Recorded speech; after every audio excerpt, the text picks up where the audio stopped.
Kano Col.Kizza Besigye avuddemu omwasi kunsonga z'obubbi bwa ssente obugenda maaso mu Parliament.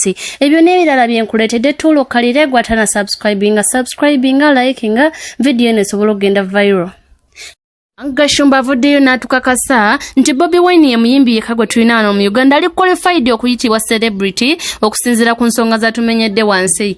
Okusinziira ku Frank Gashumba atutegeezeza nti BobiWine ye muyimbi yeka ali qualified okuyitibwa celebrity kubanga BobiWine ennaku zino agenze nnyo California ng'ate ekyokubiri BobiWine akiringana ba Beyonce, ba Jay-Z, Kosa ne John Legend ne ba celebrity abalala mu ggwanga lya America. Frank Gashumba atutegeeza nti ennyambala ya BobiWine nti celebrity bamulabira ku nnyambala era ng'ennyambala ya BobiWine ennaku zino naye yamusukkako. Ekyokubiri celebrity bamulabira ku motoka gy'avuga era nga BobiWine ye muyimbi yeka wano akyavuga emmotoka nga mpya. Avuddeyo n'ategeeza nti abayimbi bavuga ennaku zino second hand cars wano mu Uganda abasinga bayimbi bavuga second hand cars omwo amenyedde Bebe Cool n'abayimbi abalala. Ekyokusatu celebrity bamulabira ku bantu babeera nabo era ng'ennaku zino BobiWine akiringana ba Beyonce era ekyo kimufuula celebrity okusinziira ku Frank Gashumba. Ekyokuna BobiWine ye muyimbi yekka wano akyasinze awards kosa ne nomination kubanga no mu Uganda BobiWine yekka yalina nomination ya Oscar.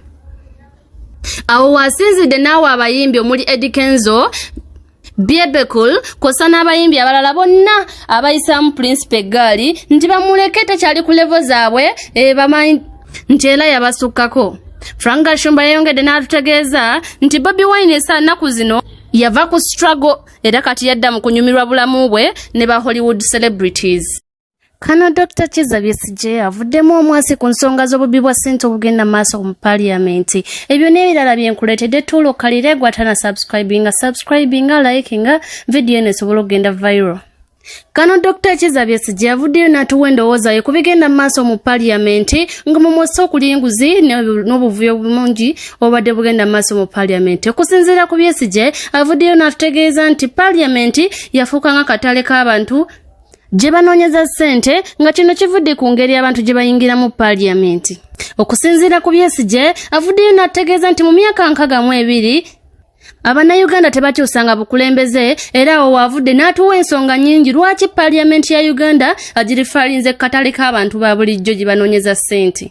Ekisooka Abannayuganda tebeeronderangako mukulembeze era nga bafugibwa abantu okuva mu nsi endala. Ekyokubiri avuddeyo n'atutegeeza nti ekibiina kya NUP tekisobola kulwanyisa nguzi kyokka era nga waavudde n'ategeeza nti obukubagano obugenda maaso mu kibiina kya NUP wakati wa BobiWine ne Mpuuga ku bigenda maaso eby'obukadde 5 obwabbibwa. Awo wasinzidde n'ategeeza nti ekibiina kya NUP tekisobola kulwanyisa nguzi yokka kosa n'okukozesa obubi offices za Parliament n'obuyinza bwabwe era awo wasinzidde n'atugamba tebasobola kubanga balwanyisa okulya enguzi mu matwale ga Yoweri Museveni.